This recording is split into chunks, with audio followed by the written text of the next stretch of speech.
Up next on Inside ChampCar, a mid-season update.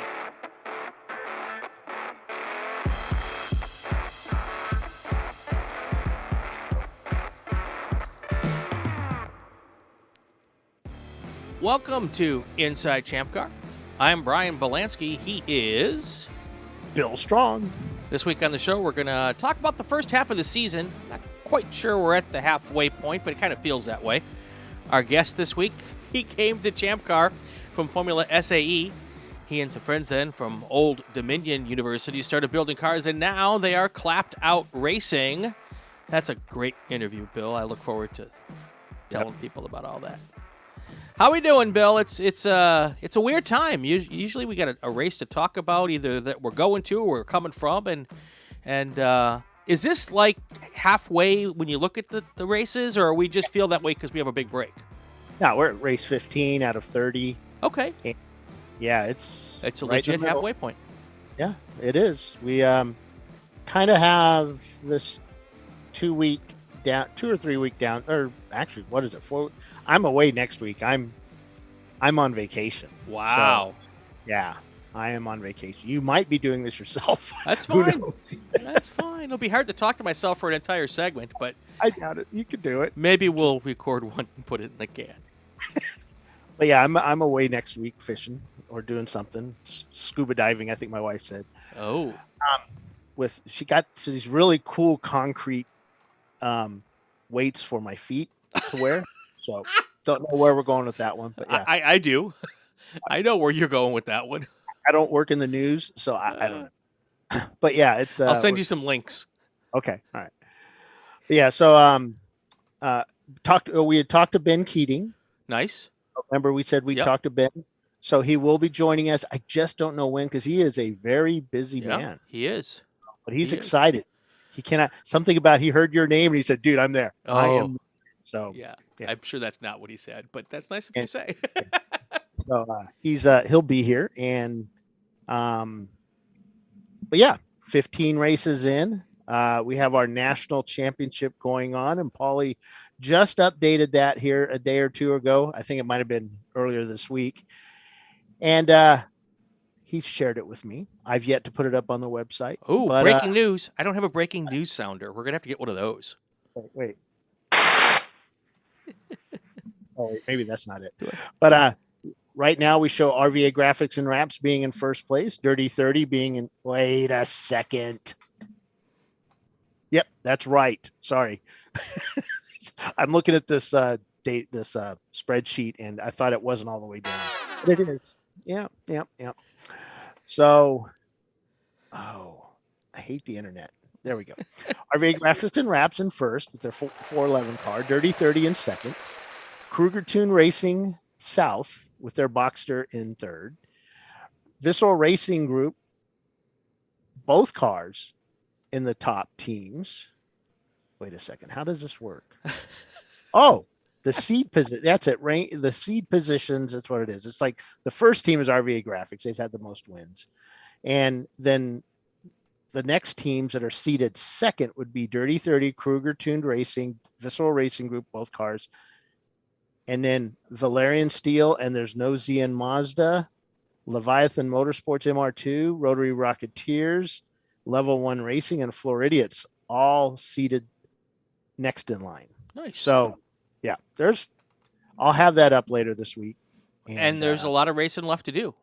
There's a lot of racing. So, and a lot of these teams will be going to those races. I've seen them signed up. So yeah, 15 races. We started out at Road Atlanta. Okay. This year. Yep. That was a fun race. We had Bob Varsha joining us in the studio in Road Atlanta. Did it snow? I think it did. I can't remember. We've had it snow so many times. I think. Well, this is what I was going to ask you, Bill, because I think, aren't you like the only person from ChampCar that actually goes to almost every race? Every race, yeah. Other than when there's two races on the same weekend? Yep, that's me. So that's a pretty cool perspective that you have. What sticks out to you? What moments? Because every race year has moments that stick out. What in the first half sticks out in your head of what you've remembered from the first half of the year?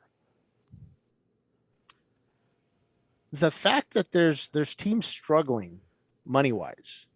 We're being attacked by all ends. That we had teams that at one point, they're doing great. They're showing up with the best of every tool, and they've got cars, they've got full tanks of gas everywhere. And now the cost to do this is just insane now. And you have a lot of teams struggling, and I'm seeing more and more arrive and drive teams. Okay. Yeah. Actually, Dan and I were talking about that today. More and more arrive and drive teams as racers are looking and seeing that it's cheaper for them to get on track, right, to have somebody else be doing it and to share the cost with others.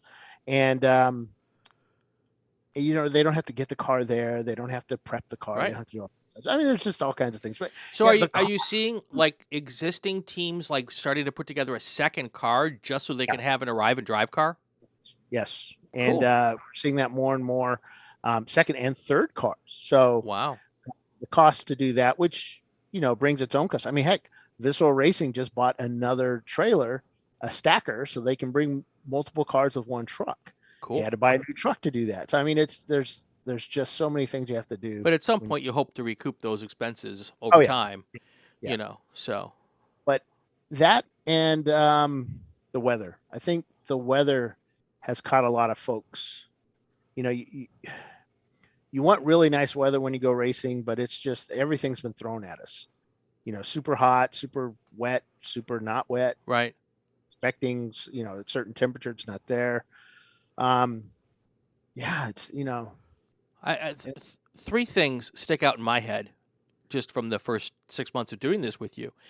First of all was kind of the different mental machinations that people had going into the Ozarks, this unknown place with this unknown track that had this kind of almost aura about it, like, oh my God, this place is going to be crazy to learn and everything, and how that all turned out really, really well. I thought that was one of the things that I thought was a great storyline this year so far.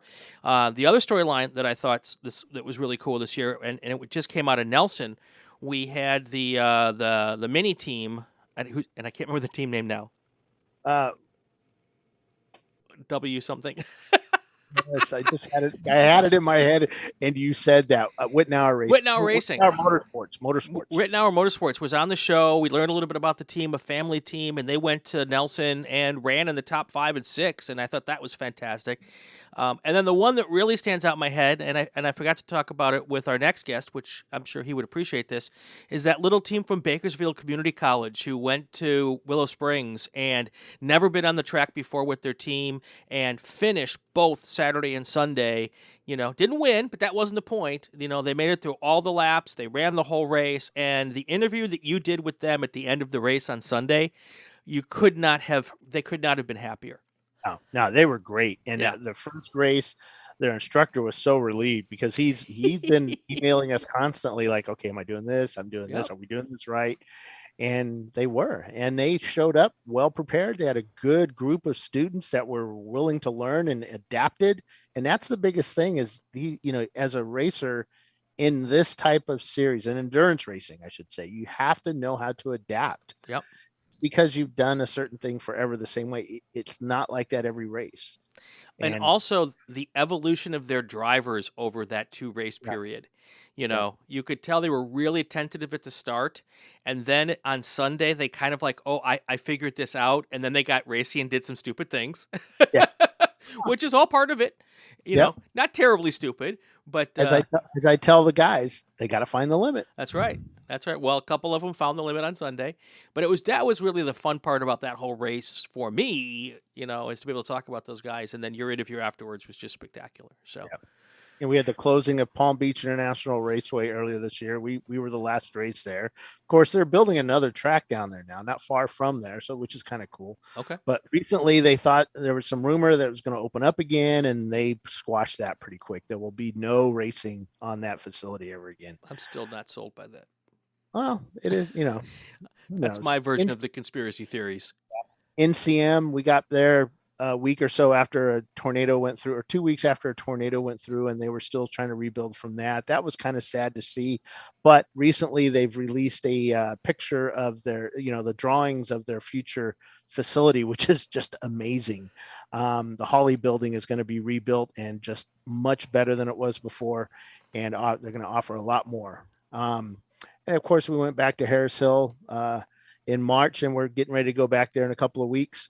In Virginia International Raceway with the South 12-hour Enduro, which is on the South course and goes into the night. Nice. And that gets pretty dark there, so that was fun. But Road America, where I got stuck, that was kind of interesting. That was a fun race. We had a good show there too. Oh, you had a lot going on at Road America. Isn't that the race where you also destroyed your car, your minivan? Yeah. Sorry about that. Sorry to pour wounds in it. Sorry. Yeah, most people, don't cry when their minivan gets wrecked, but yeah, I like that thing. I carried everything I had. It was finally a nice vehicle that I got through the business, but right. Yeah, that's long gone. Went to Carolina Motorsports Park. That was a fun race. It was a fast race. We had a lot of good racing going on there. And Autobahn, we were at Willow. Autobahn was going on that same weekend. They were really hot. We weren't. Surprisingly. Yeah. And then, unfortunately, we had to cancel the Thunder Hill. I worked really hard at trying to get us Thunder Hill 12-hour for the North, but we just didn't get the people. And, that sucked. And then our 2 Canadian races we've had to cancel, which is Shannonville and Calabogie. Yeah. But yeah, Nelson Ledges. We had 17 cars start that one. Great 24-hour. I love the 24 hours. I'm pretty certain we're going to go back there again. Sure. After talking to the boss, and we probably won't do a 24, but who knows? Well, that would make me sad, but I understand. I don't make the, there's other places we can run races like that. Sure. 24s are very expensive to run. I'm sure. Yeah. And unfortunately, even in a best case scenario, I'm sure you could put a lot more on, but if you get above 30 cars at Nelson for 24 hours, that's a lot of cars. We've had over 100 cars there, and that was a lot of cars. Yeah. So, I mean, the sweet spot's like 30 or 40 maybe, and it's hard to make money with that, I'm sure. Yeah, I would say 40 cars. But I like Nelson. That's a there's a lot of some people posting up, there's certain people that really like it. There's some that don't, and even internally within the company. Right.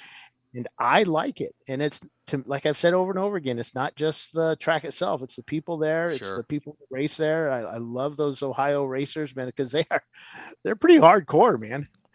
And, but yeah, so we're getting ready for the VIR 24 coming up. And then I'm on the road for a long time again. Yeah. So we're going to talk more about the VIR 24 next week. Yep. And next week, and somewhere in the next couple of weeks, we'll do a second half of the season preview. Right.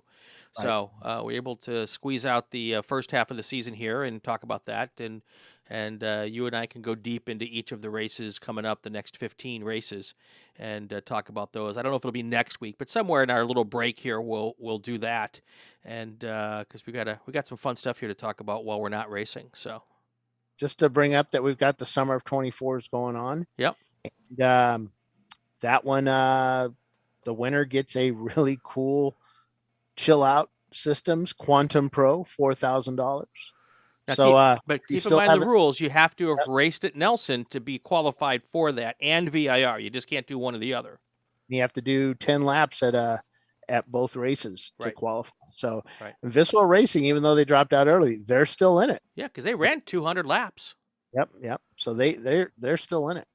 So, and then later on in the year, we have the Southeast Mini Championship, which is the alarm.com Southeast Mini Championship. And that we started out with Daytona, Palm Beach, and then we go to Amp and Sebring. And the winner of that race gets an alarm system for their trailer. Oh, so it's not a championship for Mini Coopers. It's a mini championship. A mini championship. Okay. Call it a mini championship, even though it's like you win the race, you get a system. It's not really a championship. I got you. You win the race, you get a system. Nice. So it's pretty cool. I've got them sitting here right next to my desk. And Let me reach down here and show you, radio people, what I just got in the mail the other day. And Brian, you might be able to see that. So these, well, not those. Yeah. These are the watches that we hand out to the winner of the VIR 24. Wow. Yep. And Jimmy and I have been working on the engraving. So hopefully this year we're going to have engravings. We couldn't have them the last couple of years because people don't want to engrave watches anymore. I don't know why. It's like, take my money, please. But they don't do it. You can't just go to an engraver and have it done? Nope. Nobody wants to do it. There's liability of the watch, and I don't know. Oh. So yeah, everything's changed over the last. I got a little engraver that I use to engrave all my tools. Just send them to me. It won't look good. I thought about doing that too because it will. 60-year-old hand just shaking. It'll look like complete crap, but I'll engrave them for you, and I won't even charge you. I won't even charge you. I had an X-Acto knife too. That didn't work. Stainless steel. No. Okay. But yeah, so we have all kinds of stuff we're giving away. It's going to be fun, and we're coming up to releasing the rule book in September for next year. Cool. We'll talk about that. I'm sure. I know nothing about it. I'm not part of that game anymore. And then after that, then we start announcing races. Nice. So next year, nice. It'll be fun. All right. Anything else before we head out? Oh, we can't forget to talk to Aleric. Oh no, that's coming up. That's I see. This is the next part. It's called a tease, Bill. I'm going to get to that. Okay. Anything else besides that? Nah, I don't know any of this, secret stuff. I'm still learning, man. All right. Well, we come back on the next segment. Let's do it, Bill. Aleric Sanders, Clapped Out Racing, car number 993, the 1994 BMW E3635IS. He's our guest. He also is one of the engineers of Flagtronics, so there's some cool stuff that we talked to him about that as well. That's next on Inside ChampCar. Stay with us. Every race weekend, you don't know what's going to happen. But with ChampCar.live, all the action comes right into your living room. The ChampCar Endurance Series is North America's home to real competitive endurance road racing. And ChampCar.live brings you live, full race coverage with in-car, trackside cameras, interviews, and expert commentary. And ChampCar.live brings you live, full race coverage with in-car and trackside cameras, interviews, and expert commentary. Check out ChampCar.live on the web, subscribe, and ring the bell so as not to miss a single minute of the action. It's fun, free, informative, and it's just a click away. ChampCar.live. Come check us out. We bring you a front row seat, but you'll only need the edge.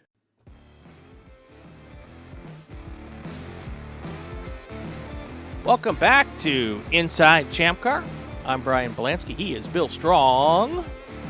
Joining us now from Clapped Out Racing, that's the number 993, 1994. It should be 994, Bill. Can't you guys get this stuff? Did I do that wrong? No. Numbered 993. But it's a 994. It's a 1994, Bill. Yes, BMW E36 325. Aleric Sanders. He said it. I was going to say your name. He didn't want me to say it, Aleric. I said he wanted me to do it, and I said, no, I'm just going to hold back as long as I can. Let's see if we can. All right. I was like, all right, cool. Well, thanks for getting me on the show here. Yep. Also, our Flagtronics representative when we go to tracks, and you're like head guy, what's in charge of engineering or getting yelled at James Ballinger type guy. I'm not head of engineering anything. James is certainly a mastermind of all operations there, but yeah, just help out. James just knows a lot of really big words. Yep. We'll have him on here one day, and we're going to challenge him on some words. Absolutely.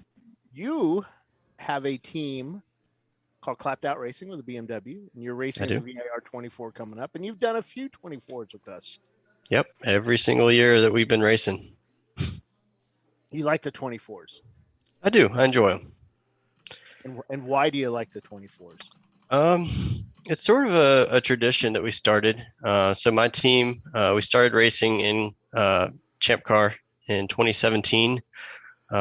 In college, we were all on a Formula SAE team. I had a good bond there building race cars, and sort of wanted to continue that outside of college. But while we were in college, we went to the Rolex 24 hour, and we've been doing that sort of annually ever since 2016.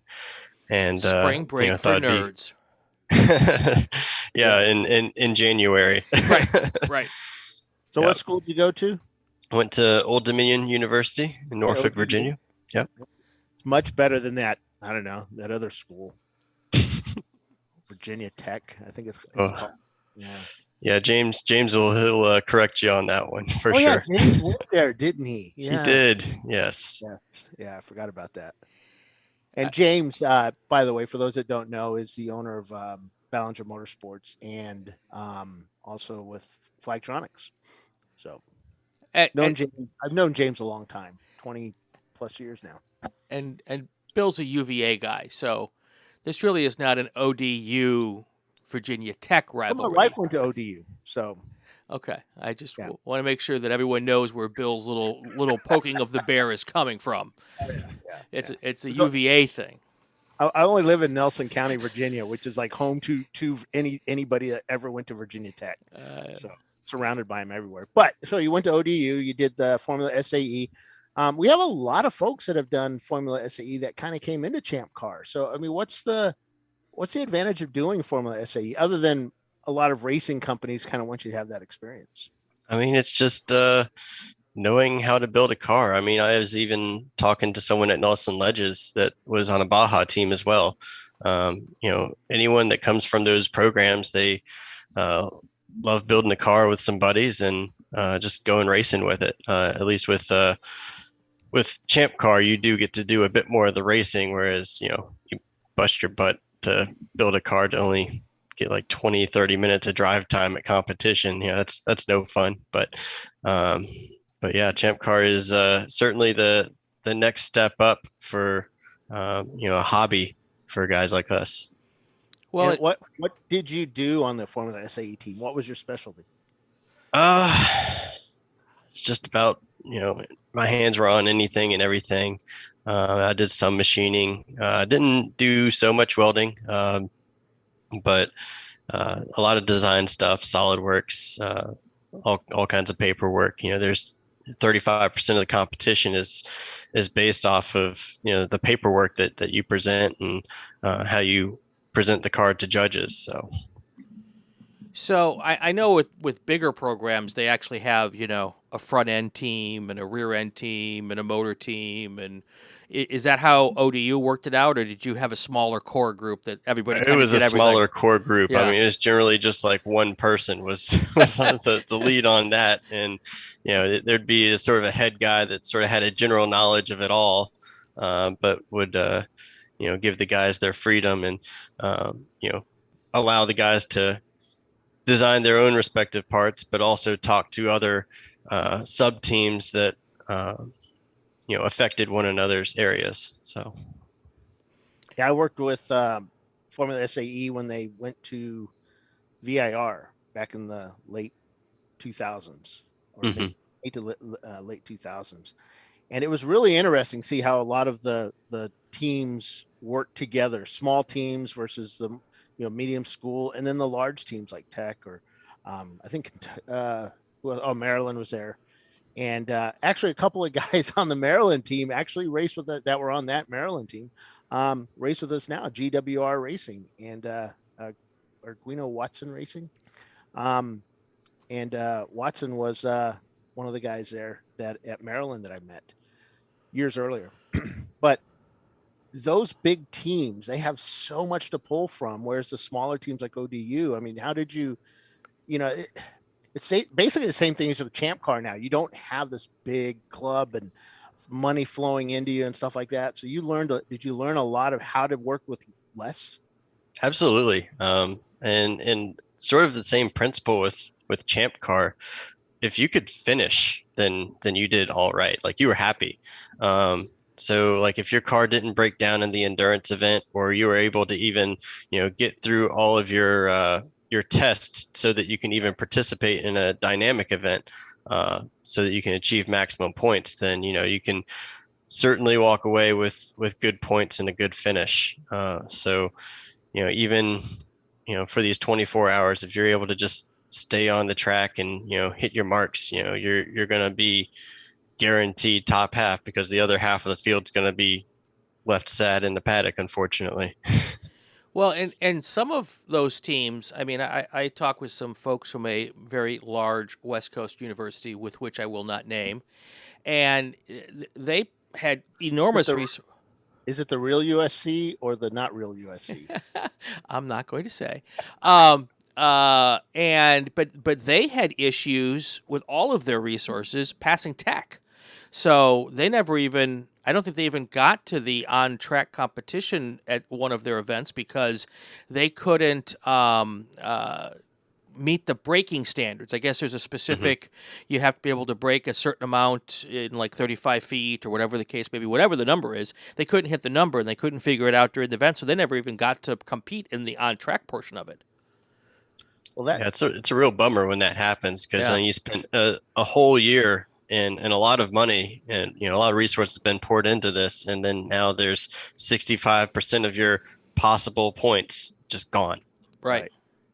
That's crazy. Yeah, that was where I worked on the brake test part of that Formula SAE. And we had a team that came up, and basically what you needed to do is you'd run we did it at VIR on the big square skid pad. They set up a bunch of hay bales, which was really funny because a hay bale doesn't stop. Ain't going to stop nothing. No, but they would accelerate to a line. They'd hit the brakes, and they were expected to lock up all four wheels. That's what it was. Yeah, and this one team did it, and they were really upset that they'd have to do this because it would flat spot the tires and whatever. So they go up and they do this, and I go up, and the guy he rolls to a stop. He doesn't lock up all four tires, and you could see this panic on his face. And I'm like trying to figure out why is he panicking, and then I realize he's reaching with his legs at something, and then it's like, you call the guy over, take the nose cone off. They take the nose cone off, and the whole brake box had tilted forward when he hit the brakes. So they didn't have the reinforcements, whatever. It just failed. Boom. Yeah. And you pull the sticker on it right away, and they have to basically start all over again. Go back and fix it and start all over. So I mean, it was real, and you could just see the tears. Yeah. Basically, you could see them because it was just this, like you said, they've been at it for so long, and they're waiting to do this, and boom, it fails on them. Yeah. The same thing happens in a ChampCar paddock.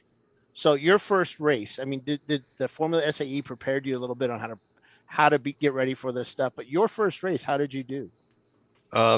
We didn't last that long. It was pretty crazy. I want to say the first two races of the team, I actually was not present. I helped build the car ahead of those two races, but my first race was actually the 2017 VIR 24. It was scary when I went out on track. There's no Formula SAE practices that would have prepared me for cars flying by me at 130 mile an hour at the end of the front straight at VIR, when I'm in a car that's in its first year of the build cycle and very, very far away from where it is now. So the car was slow. They were going by me really fast, and it was hot, and we didn't know much, so we didn't really have a cool shirt system even in the car yet. So it was hot, and I was getting flustered, but it was a good experience, and I just kept coming back since. Well, a lot of people think that it's the car's not fast, but a lot of times it's not the car, drivers that aren't fast. It is, yeah. So I mean, like we talk about that in our group chats too. It's we've done this and this to the car, and we've developed it, but we've developed as drivers as well. So yeah, that is certainly a good point, and a lot of the aspect of getting the times down. And there's no this car's brand new, we just built it, we might be slow sticker to put on the back of your cars. like a student Oh, driver. Or, right. Yeah. Because I mean, some guys that have been at this for years, I mean, when they do a new build, like they know what they're doing, and we did not. So that was our first time in attempting building an endurance car, and we were slow, but we progressed now, the as car and as drivers. an engineer, though, did you think that you were going to do a lot? Your team was going to do a lot better than you actually did. Did you think you had your shit together, or Oh no, weren't oh like no, that? no. I mean, like, I mentioned that we'd gone to the Rolex 24 races and we see how well prepared those teams are. And I'm like, I don't quite expect that at a chump car race, but then, we still weren't even in close to the standards that we figured would be competitive. But did you have fun? Oh yeah, absolutely. And did you have enough fun to come back and do it again? I've been doing it ever since. See? Done. We did our job, Bill. Glad you said chump car, by the way. We actually got the approval for extension on 10 more years of the chump car brand. So yay. You mean now the ChampCar brand? Trademark. Yeah, for the trademark. So Nice. I was worried we weren't going to be able to get it, but we got it. Great. Awesome. So, and ChampCar doesn't use the yellow cross on the back for new drivers either, right? Because every car is a little bit different. You might have a new driver, you might have an old driver, right? No, we don't care. Just go out there and race. If the guy's not acting like he's a pro racer, which is usually a guy that's not a pro racer is acting well. Right. Acting well, they're usually new. If they're acting like a pro racer, they've got usually lots not. of experience. Yeah. So yeah, stay away from those pro guys. That right? Is that right, Aleric? Yeah, the pro guys, they'll find you. Just sort of, veer out of their way, or hold your line, stay predictable is what I like to say. Stay away from those green cars as you're going into a corner in a slow car, by the way. Oh, you don't know that story. You weren't there for that. Yeah. So you work at Ballinger Motorsports. Yep, I know all about that MR2. Yeah, they've got pictures of it all over the place. And but yeah, so you work at Ballinger Motorsports, Flagtronics, and you're around a bunch of guys. You're around car stuff all day. Do you ever get tired of that? Not really. No. That is the dumbest question I've ever heard, Bill. See, but, I mean, Bill, you're around it too. I mean, do you get tired? No, actually. See, Bill, you said when you came on that you hadn't been yelled at today, so I cleared the deck for you on that one. You did. Yeah, it's coming. So before we get to the Flagtronics stuff, because I want to dig deep into that, Sure. That was 2017 when you were on your first race with the car. We're now in 2022. Tell us real quick about the development curve, both of the team and the drivers over that, what is that now, 5-year period? 6-year period? Sure. Yeah, I think this is their 6th season. So in 2019, the points dropped for the E36 chassis. It was 500 points, so we could do basically no mods. But then, 25 points frees us up a bit, and we added some things. We had a front splitter and rear wing, and we've, as the money has allowed too, we've sort of poured money into getting all the bushings around to be top-notch quality, and devoted more time into it, pull out everything that's not needed, take the heat gun to all the sound deadening, pull out all the wiring that you don't need. It's just, it's a work in progress constantly as engineers. We're constantly making it better. So is everybody on your team an engineer? Yes. So how many electrical engineers versus mechanical versus civil? Let's see, we're 2 mechanicals and 1 mechanical technology, so all mechanical. So do you ever disagree? Not often. Okay. Yeah, we had the biggest disagreements early on was probably in the cost of some parts and upgrades. But as time has gone on since college and we've had our engineering jobs, it's not mattered so much. So we're not scrambling for things anymore. So we understand that we want to buy the right part and that it'll last rather than buying the incorrect part 2 or 3 times. We recognize that in the long term, that'll be cheaper and that we'll have a better experience with it. So I always get asked this question. 325i's are essentially a lower powered car. It's not a high horsepower car.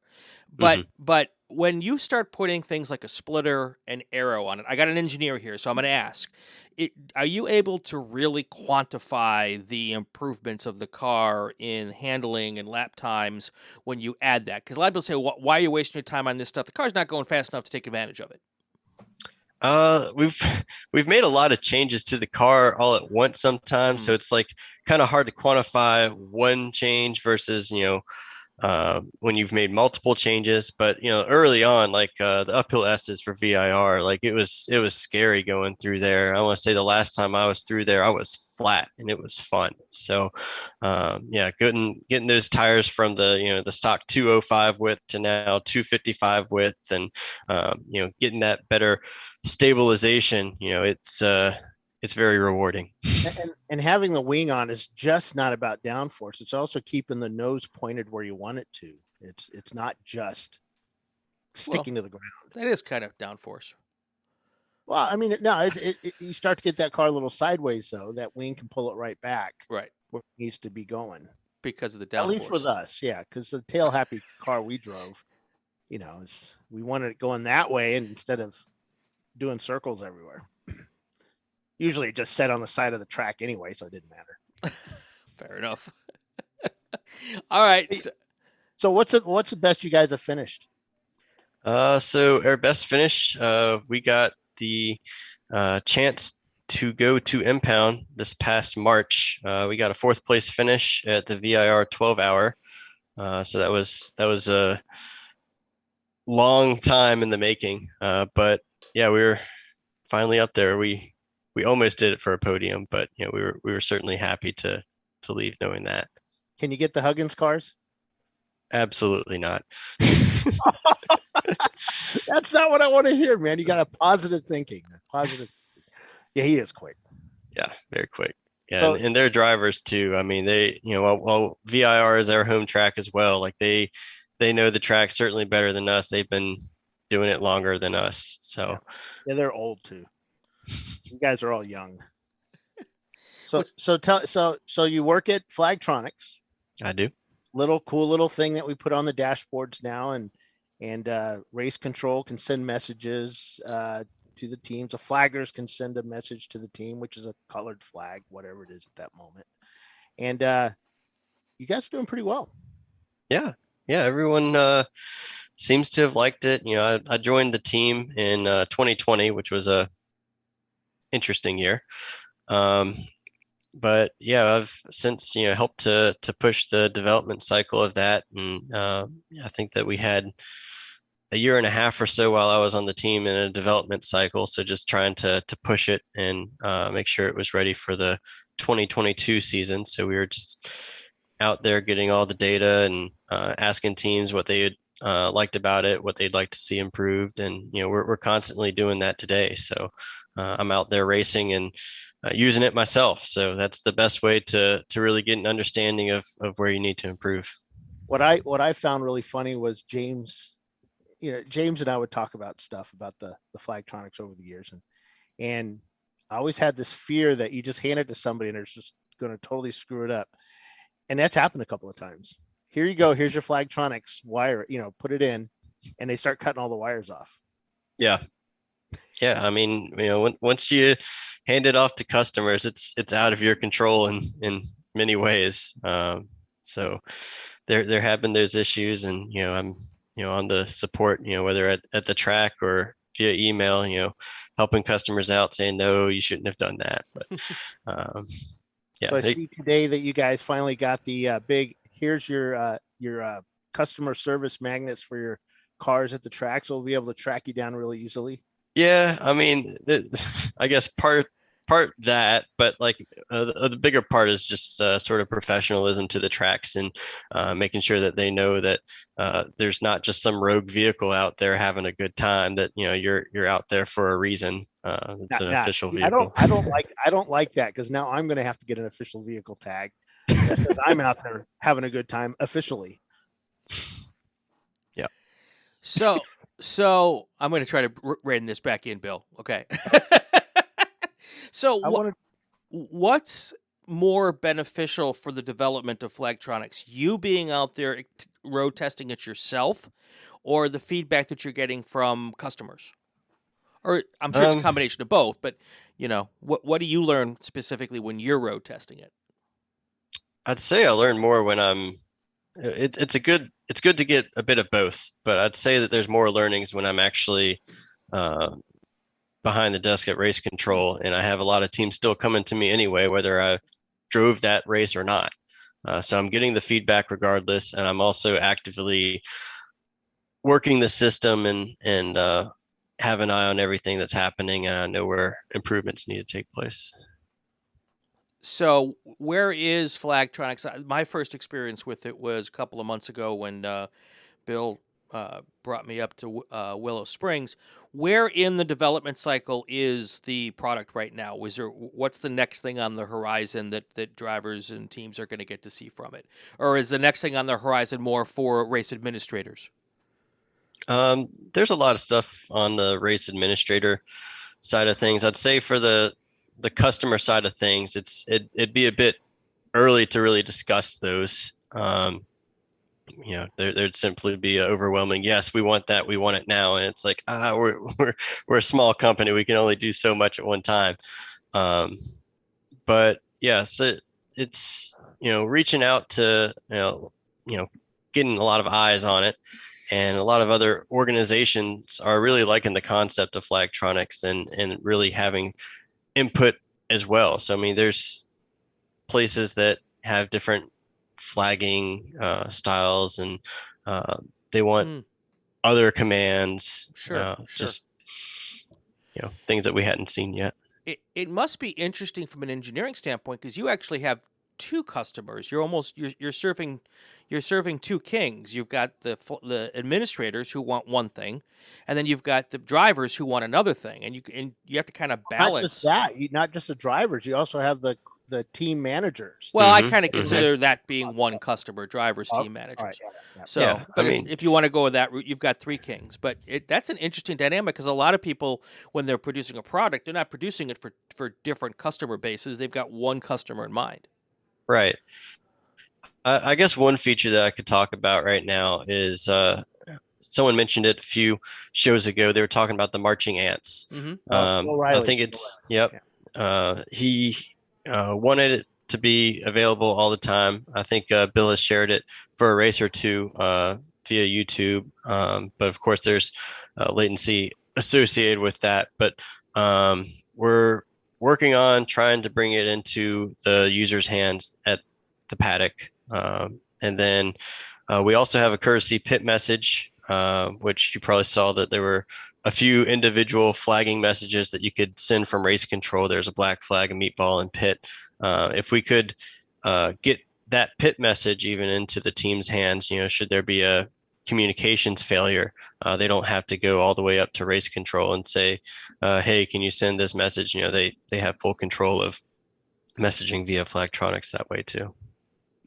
So, as a potential user on the driver's side, I have two questions. As a potential user on the driver's side, is there any thought process down the road of having an LED that can be in a helmet so that the driver can see the LED color change in the helmet? Yes, there is. Nice. And it's not just for, remember, motorcycles race on tracks too. Oh, yeah. That's a good idea. Yeah. And then as an announcer, is there an opportunity down the road possibly of having a module that you can put in and out so that when we're looking at the screen, we know who's actually driving the car at a particular time? There is also a plan with that, yes. Nice. I'm going to get everything I want, Bill. It's all about me, man. Everything I want. Cool. Did you erase the whiteboard there at the plant? Yes, Aleric? we did. Okay. He's like, stop asking for things. It's time to end the interview. Good. And so you're racing at VIR coming up here. What do you have plans for the rest of the year other than working with us? So my team, we only plan on hitting the 3 VIR races. So after this, we'll race in the December 8+7. Cool. I'll be at that one with Troy. Yeah, that should be Car we fun. cannot mention. Not the Opal. Oh, I have to drink. We mentioned Troy. Hold on. My time to drink. It's every time we mention Troy, I have to drink. Yeah. By the end of the show, I am so liquored up. Just kidding, boss. All right. So you're racing. Is your wife? Because your wife works at Bmotorsports too. Is she an engineer? Yes. Yeah, she's an engineer. Yeah. So she does. Does she get to race too, or does she race, or does she help you out on a team, or does she just go race and leave me alone here? More the latter, the go race, leave me alone. But she enjoys watching the racing more so when I'm racing. Like some of the trips that I go to, just working race control, she's not all that interested in. But when my team and I'm out there in the car, she's that excites her too. So cool. Yeah, my wife's the same way. When I'm in a car, she'll come to the track. When I'm just doing other stuff, announcing whatever, she could care less. She'd rather stay at home and watch a movie. Not my wife. That's because she's trying to just keep tabs on you, make sure you don't end up in jail, Bill. True. Very true. Aleric Sanders, thank you so much. What a great opportunity to learn a little bit more about what you do at Flagtronics, and also another great plug for any youngster who might be wanting to think about getting into racing to go into Formula SAE and find out if it's something you're interested in. Now that's my new selling point. How do I get into racing? Go to a program with Formula SAE. And you don't even need to be an engineer. Right. Formula SAE has all kinds of different people helping them out. So not just engineers. It's true. Fantastic. All right, Bill, anything else before we take off? Nope. See you in a couple of weeks, man. Thanks for coming. All right, that's going to do it for this segment. When we come back, I have no idea what we're going to talk about because Bill and I haven't figured it out yet. That's how we do this show, folks. We do it as we do it. We'll be right back. This is Inside ChampCar on the Racing Wire Podcast Network. Inside ChampCar is a podcast that takes a deep dive into all things going on with the ChampCar Endurance Series. Hosted by veteran journalist, radio host, and racer Brian Bielanski and ChampCar's very own Bill Strong, we talk to drivers, team bosses, tech gurus, and series supporters. Episodes air every week in time for you to listen on your way to the track. Inside ChampCar is on the Racing Wire Podcast Network, found on Apple, Spotify, Google, and most popular podcasting apps. And we are back on Inside ChampCar. Ooh, that was fun. That was a good time. Yeah. Aleric's a good kid. He's in his mid to late 20s, but yeah, good guy. Loves motorsports, loves doing his job. And why wouldn't you? I know. That's right. So this is odd because normally this is the time when we talk about the next race. But since there's a couple of weeks before the next race, we're moving things around a bit, and we're gonna do this now.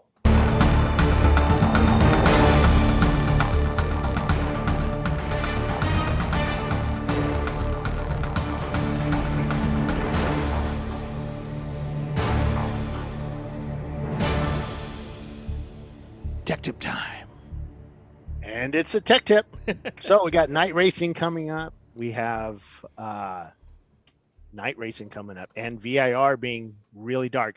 I say really dark because a week ago we were at Nelson Ledges, and it was really, really dark. I'm saying darker than I've seen it at VIR. But wow. I'm probably going to say that after VIR, saying, "Oh, it was really dark." But so was it overcast at Nelson? Was there no moonlight even? No, there was a little bit of moonlight when it came up, and then it got blown away by the clouds. Right. The clouds pushed the moon away, so it was, I don't know how that science works, but yeah, it went away. It's called meteorology. Yeah, not my thing, man. But yeah, it was really dark. Now with VIR being that it's dark, it's also very, very bright. Yep.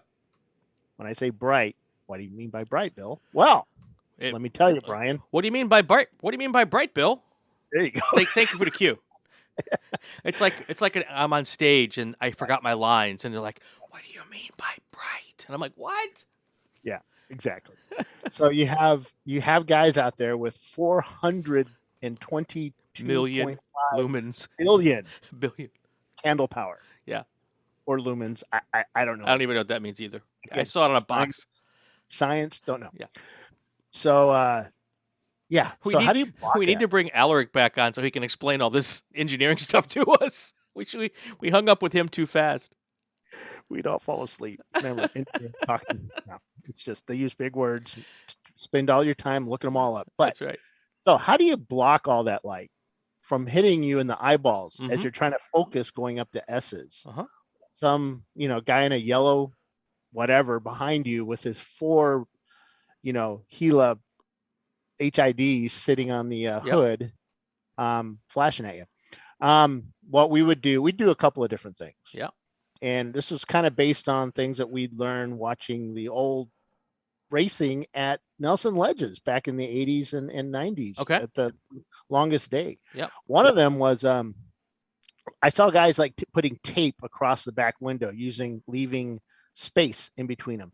Unfortunately, I don't think they really like us doing that because then you can't see the driver very well during the day. Right. Or even at night when you're giving hand signals or whatever. But what we ended up doing on our MR2 was and it is a little easier to do on our MR2, was to put window tint. I'd have window tint that when we came in for that last pit stop, when you're doing your putting your lights on and turning everything on before they're required, that last daylight stop, I would have basically a square that we knew where to put it on the back window. And we just, when we clean the window, we spray it on there, peel off the some window tint and just put it on the outside of the window and do it. On our car, it was a little easier to do. We did it on the Opel GT at VIR, and it worked pretty good. I had a bit of Lexan back there. It didn't stick great on the Lexan, but on that Lexan, but I think it might have been just a bit too dirty at that moment. Right. We didn't get it clean enough when we did it. But you can also do that on your mirrors. Right. You can have some pre-cut squares or whatever, whatever you want to put in there to make it easy to put in there real quick, take a little credit card or squeegee and squeegee out the water and boom, done.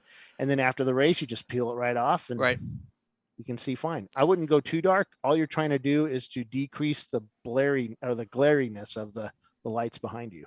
Yeah. So I'm a TV guy, so I have access to all this TV stuff. And we have neutral density filters for our lights. And it's just pieces of Lexan, really thin, and they're formable. And we would take the squeezy clamps from whatever, Home Depot or whatever, your big box store. Right. And in a pit stop, you could easily slide that stuff on, put it from the back. We also took racer tape. You could hang it from the back of the roll bar too. We put it just on the mirrors. Oh, okay. Yeah, right. We just put it on each mirror. And that would just dim what was going in and what was coming out. So all you would see was lights, but that's all you really needed to see at night. Right. And so that was, we also would take and we would duct tape up, racer tape up portions of the mirror, so you only had a certain portion of the mirror. And that was helpful. So all good ideas. Yeah, one of the other things we would do across the top of the visor, we'd put a piece of tape across the top so that you could tilt your head down to kind of block that out, but still be able to see forward. You could do that too during, those sunset and sunrise times when the sun's straight in your face coming down the front straightaway at VIR. So you just dip your head just a little bit. You can still see the track and you're blocking that sunlight. You can also take, and if you're using a full face helmet, you can literally cut your visor, use a tinted visor and cut out the top part of it or the bottom part of it. So it's just over I'm using hand signals like only Bill can see it, but you can basically make it a half visor and use a tinted visor, and you can do the same thing with that. What was one of the other things we did? Slam on the brakes really hard and suddenly the lights go away from your mirror. That's true. Very true. Yeah. Oh, Probably not a good thing to do, though. just like on your street car where you have that little nubby thing on your rear view mirror that tilts the mirror, you can do the same thing in your race car if it's adjustable. For the nighttime hours, you can tilt your mirror just a little bit so you're seeing that weird reflection. That can help also. And some cars come stock with those auto dimming mirrors too. Oh, that's more complexity, but I mean it works. Sure. We never did because we had the wide angle mirrors on the back. All right, cool. So yeah, but don't brake check the guy behind you to turn off his lights. No, that's not good. No, people get really angry about that. Yeah, I can only imagine. I don't know. You wouldn't know anything about that. No, I just think they would. So. Or when the lights get bright, just slow down enough so they can go past you faster. That's not racing, man. Is that what we're trying to do? Pull away from them so you get away from maybe that's why I don't get invited too often. The other thing too is that you can let him pass you and just stick on his tail and use his headlights, which are probably much brighter than the ones you have, right, to go around the track. Sure. You're pacing yourself. Pacing, exactly. An endurance race. Exactly. All right, my friend. Anything else before we head out?